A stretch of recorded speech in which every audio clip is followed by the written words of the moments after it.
5. I think day 5 na namin. So, mag-breakfast lang ako. Sa 7-Eleven na lang kasi meron namang malapit dito sa amin. Dito na tayo.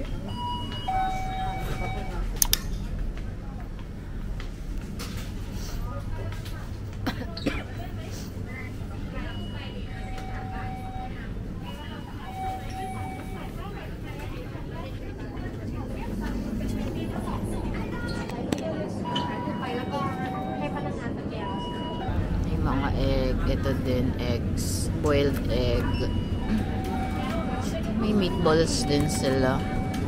Meatballs. Ito egg tofu.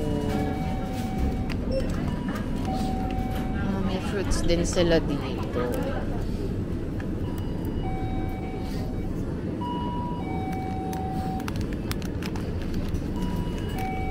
Meron silang mga dumpling. Sausages. Ito na lang. May mga sandwiches sila dito. May mga sandwiches sila. Tapos may mga ano sila. Drink sila na may vitamin C, glutathione, orange juice. Ay, orange. I mean, chocolate milk. Meron silang milk lang. May mga coffee din sila. Sobrang daming pwedeng pagpilian. So, ito i-try yung carbonara Danish sandwich. Ano ba silang ano dito? Shrimp. Ano kayang kakainin? Ano to? Roasted chicken.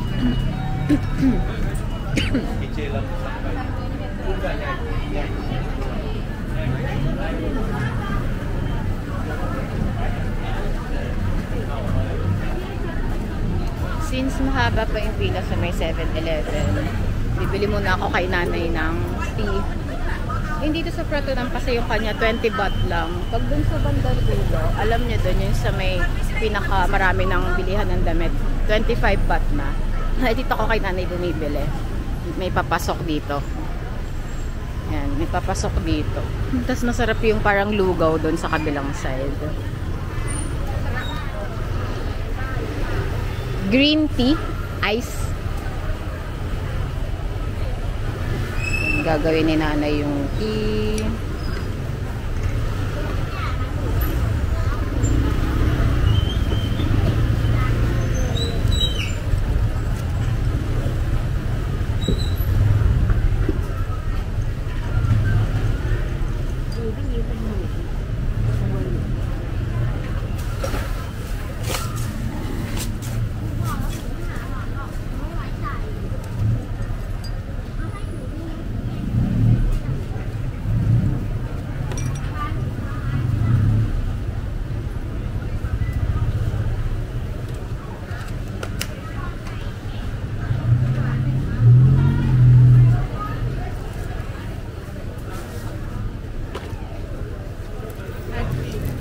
Ayan. 20 baht lang dito. Doon kasi sa may paano ba? Eto, pupunta kayo dito sa may bandang dulo na to dito eh. Tapos ayun yung parang pinaka may mga papuntang Platinum Mall. Basta yung mga sa Pratunam na mga street na mga ano, mga bilihan ng mga damit. Tsaka dyan yung pagka madaling araw, alas 5, may mga open na stall dyan ng mga damit. Parang madaling araw na market siya. So, dito yung 7-Eleven. Haba kasi nung pila nung initan nung ano, bread eh. Ito, daming tao. 7-Eleven. Okay, hello guys. Bale, dito na ako sa hotel. Kabalik na ako sa hotel. Try ko na yung mga 7-Eleven. Okay. So, here's our 7-Eleven. Okay, let's start siguro sa may tofu. Parang soy milk. Soy milk siya. Soy milk. Sabi ng girl, yung yellow is regular. Yung Blue is less sugar.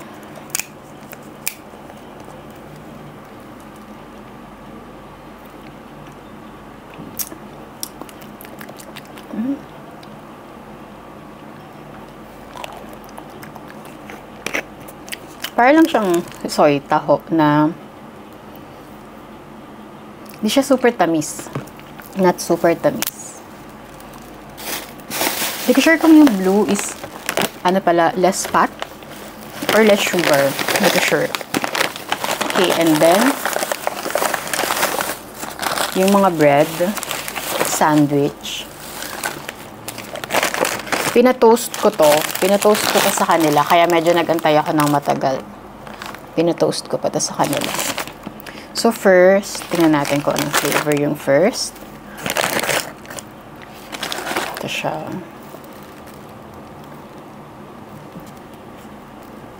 I think ito yung cheese.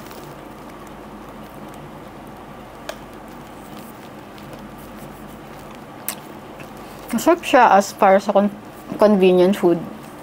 Masarap siya para kung as convenient food na food, masarap siya. Malambot naman yung tinapay niya and super buttery niya.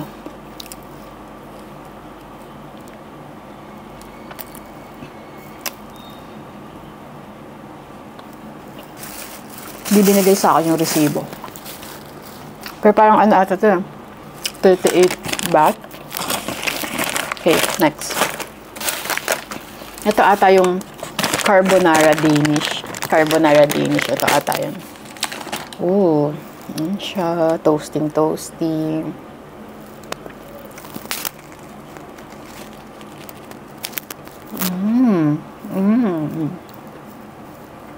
Sarap.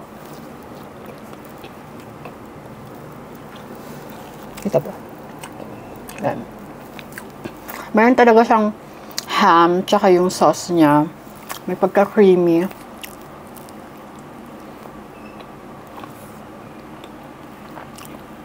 Para siya yung carbonara sauce talaga. Yung lasa niya. Masarap siya. I like this. So far, favorite. Ito yung favorite ko.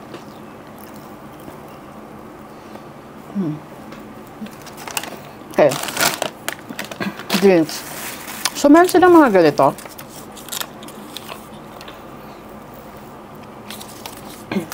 Like glutathione, zinc, and collagen with 1000 mg na collagen and vitamin C. Let's try this. Glutathione and zinc.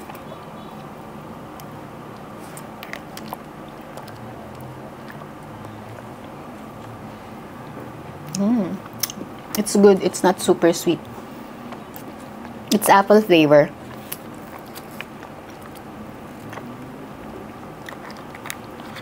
It's not too sweet. It's good. Kasi hindi ka mauumay. Okay, and this is the collagen. 1000 mg collagen and vitamin C.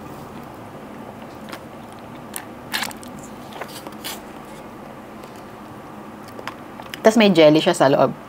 Sa flavor, mas gusto ko yung flavor na itong strawberry. Hindi rin siya overpower. Hindi rin siya sobrang sarap. Ay, sobrang tamis na nakakaumay. Hindi siya ganun. If you're someone na, hindi mahilig sa matatamis, feeling ko okay to. Okay to sa inyo.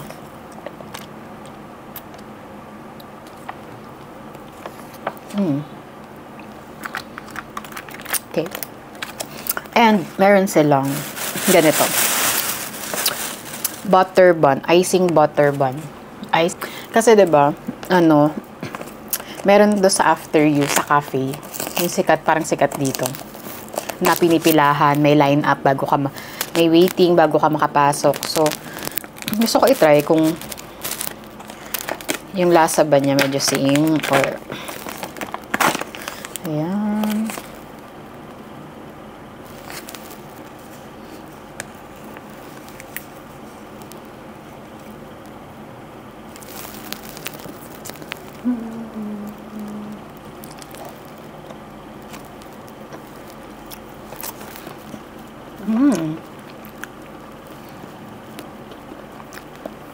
That's good. super soft nung tinapay niya, as in. Pero hindi siya as sticky, kagaya nung After You. Pero one thing na na-notice ko dito, hindi ganun katatamis yung mga parang dessert nila. Like, parang mako-compare ko siya sa ensaymada sa Pilipinas. Pero, ito, hindi ganun katamis. Ito, hindi siya ganun katamis.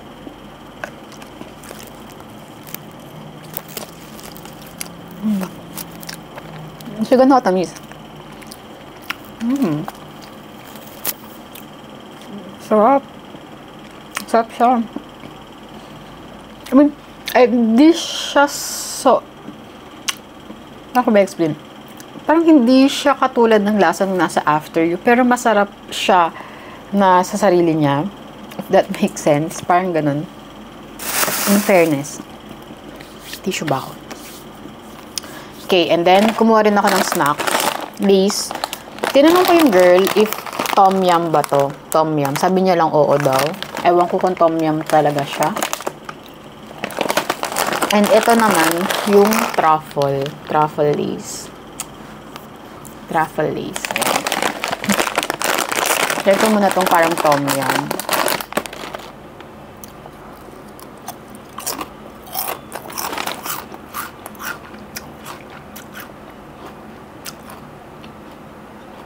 Wow. Ang sarap nito. Ang sarap niya. Kuha niya yung lasa ng... Parang, alam mo yung pag kumain ka dito, kasi hindi ko sure kung ano yung mga name ng mga kinakain ko rin. Pero like, kung whatever yung ito, tsaka kung ano yung pinagkunan nila ng flavor, yun na yun talaga yung lasa niya, as in.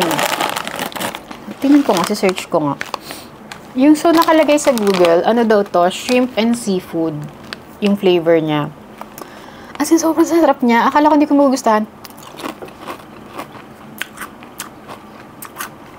As in, pag nakain mo siya, as in, alam mong parang flavor niya is Thailand talaga. Ang sarap. Hindi ko na-expect na magugustuhan ko to. Okay, sa truffles naman.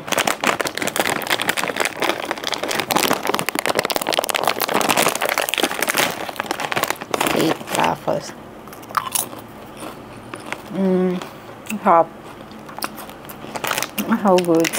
Lasang-lasa mo yung truffles. Lasang-lasa mo talaga yung truffles dito. It's so good. Okay. So, favorite ko to, number 1. Number 2. Number 3, yung Danish carbonara. Yung carbonara. Favorite ko tong carbonara. Tapos, next ko is etong strawberry na collagen vitamin C. Then, etong cheese. Cheese na sandwich. Next ko ay etong icing butter. And then, etong glutathione with zinc. And last ko ito. Ayan. So, yeah, that's my 7-Eleven Bangkok. Trying Bangkok 7-Eleven snacks. Ayan. Ito, promise. Siguro mag-uuwi ako sa Pilipinas na ito. Thank you. Di ko alam kung anong gagawin namin ngayon. Later, kung uulan or hindi. Dito kami sa may Icon Sayang. Magdi-dinner cruise kami mamaya. Food course.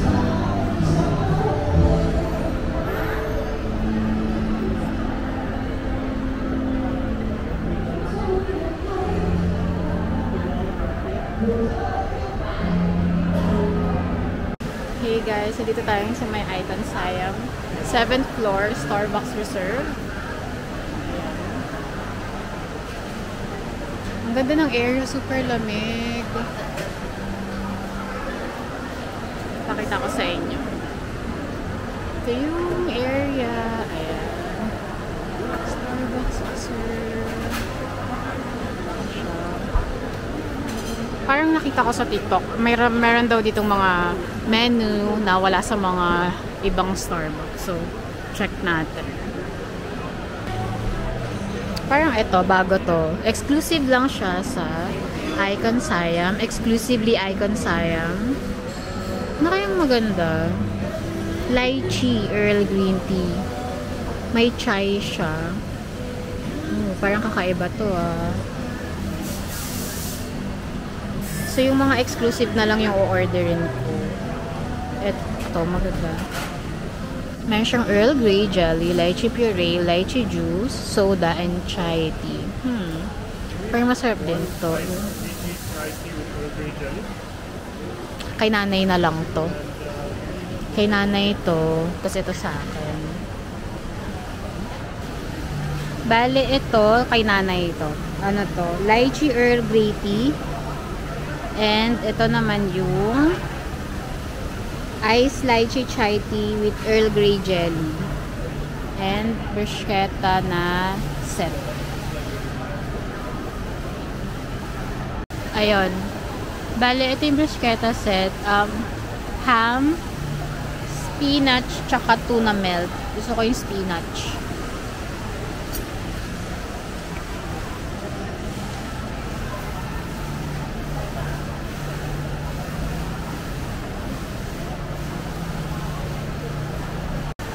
Spinach.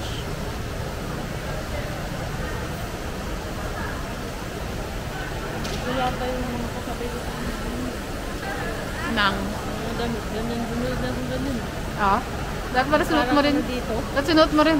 Kaya nga sabi, kasi meron dun yung jacket ko na parang pink, may chocolate brown lang binili. Umupo dyan, sabi ko lang kung sinuot. Paras kayo. Pero hindi ganyan na ganyan. So, meron pa siyang second floor. Nasa 7th floor to, itong Starbucks. Tapos meron pang 8th floor. Di ko alam kung ano nandun. Pero ito yung mall. Ayan siya.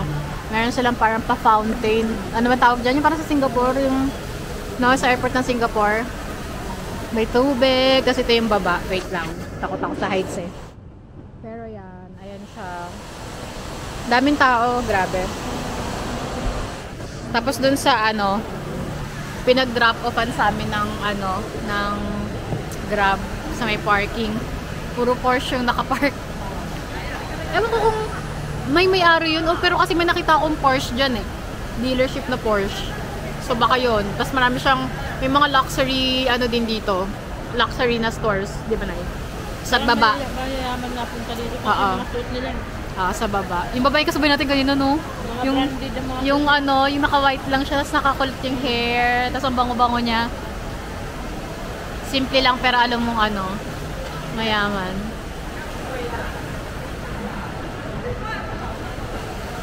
Okay, so mag-aantay lang kami dito hanggang mga 4:30 pa lang eh. Antay lang kami dito hanggang kasi 6:30 pa yung check-in dun sa ano, sa may cruise. Tambay-tambay muna dito. May event nga dun no, sa kabila. Saan ba tayo pupunta? Sa baba. Ground. Dun yung ano eh, pier. Ito naman yung tuna.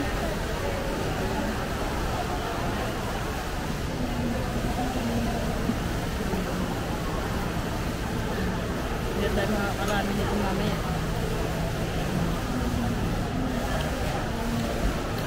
And ham.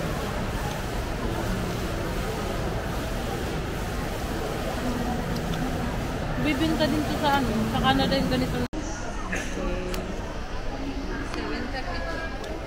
Okay guys, bale, nakuha ko na yung ticket namin for dinner cruise. Ito siya, ito yung company.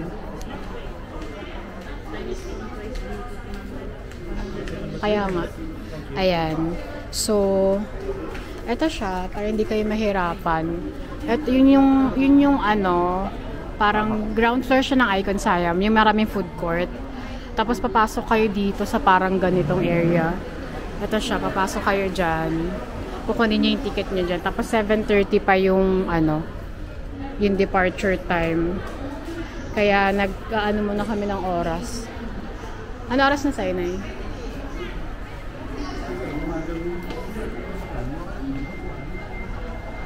Medyo tago siya. Hindi siya agad makikita.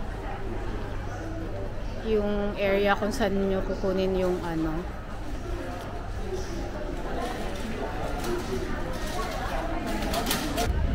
And guys, nakapila na kami dito sa may dinner cruise. I recommend pupunta kayo dito either 30 minutes or an hour. Kasi mahaba-haba rin pala yung pila niya. Kasi hanapin nyo pa kung saan pier kayo. Ito siya. Sa tapat siya ng, ayan yung mga mga tao. Kasi yun yung mga cruise ship. And then yun yung Icon Siam. No, tapat siya. Then may iba-ibang number yung pier. So kailangan nyo pang hanapin yun. Yeah.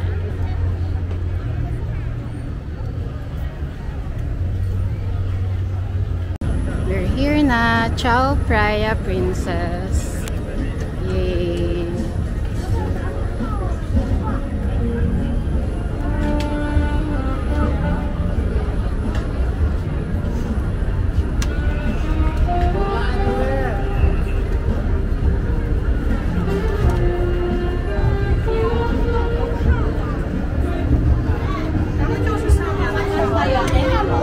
Hindi ko alam. Hindi. Dito tayo.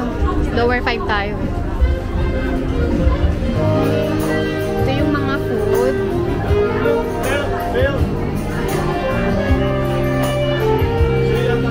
Ito yung mga foods.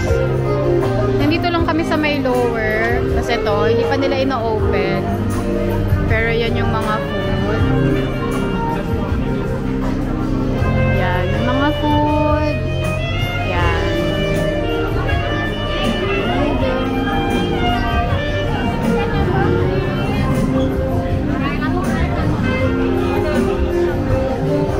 Tapos may drinks dito, may bar. And then, eto, may mga toasted, may stir-fry noodles. Yan. Nandito yung mga dessert area nila.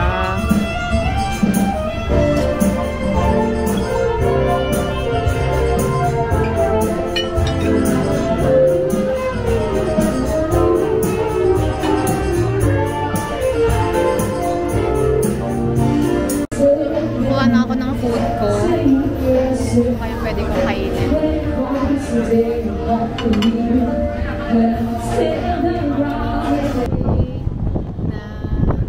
Padaan na tayo sa Wataru.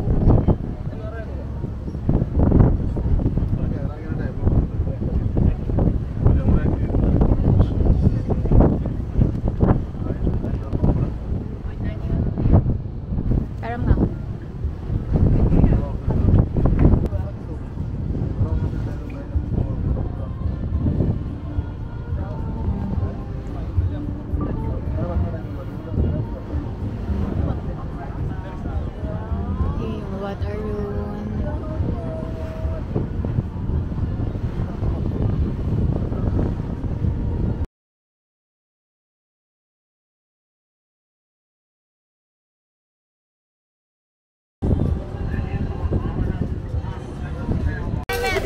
Naka-uwi na kami. Ay, dito na kami sa Pratunam from sa Icon Siam, sa dinner cruise. May nakita kami nagbebenta ng mga gabundok na mga slippers. 100 baht lang. Nisip ko pambahay. Ito, ang cute. Tapos meron din ganito. Oh my gosh, it's so cute. Ito kaya, try ko nga itong isa. Baka mawala naman yung tsinelas ko. Ano kayang mas bagay? Parang mas okay yung green sa akin. Kuha ko ng size 6. Tingin pa tayo dito.